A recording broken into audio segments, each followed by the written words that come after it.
जातीचं बंधन नाही किंवा धर्माचं सुद्धा बंधन नाही.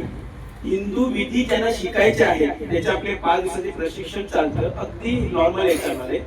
ते कार्यक्रम येईल ते सांगेल, त्या बुक मध्ये नंबर आहे, सरांच्याकडे सुद्धा मी ते पोस्टर पाठवेल. तर ज्याला कोणाला विधी शिकायचे आहे, कारण आईची सेवा आणि धर्माची सेवा स्वतःच करायची असते. ज्याला एजंट किंवा नोकरदार नको, ज्याला भूक लागली त्याला जेवण घालायला लागते ना, तसंच धर्माचा आहे. धर्म त्यावेळीच आपल्यावर प्रसन्न होतो की आपली विधी आपण केली पाहिजे सगळ्या देवदेवताची. जर सगळ्या आता इतर धर्मामध्ये आपल्या धर्मामध्ये फरक काय, जनरल डॉक्टर आणि स्पेशल डॉक्टर. जनरल डॉक्टर म्हणजे कुठलाही आजार असला का अंगाला लावा, बिमारी कुठलीही असू द्या. तसं आपल्या जीवनामध्ये अनेक प्रसंग येतात. तर आपल्याकडे 33 प्रकारचे देव देवता आहेत. विशिष्ट प्रयोजनासाठी यावे असेल त्या देवतेचे आशीर्वाद घ्यावे लागतात. त्यासाठी हे प्रशिक्षण असतं. सगळ्या विधी होम हवन असू द्या, वास्तुशांती असू द्या, नामक सगळे 16 संस्कार शिकवले जातात.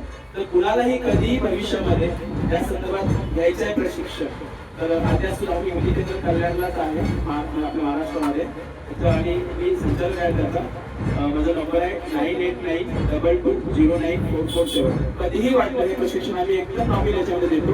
उद्दिष्ट हेच आहे की जगात आपला धर्म आपल्या घरापासून पुढे गेला पाहिजे, नाही की दुसऱ्या अधिकार. धन्यवाद.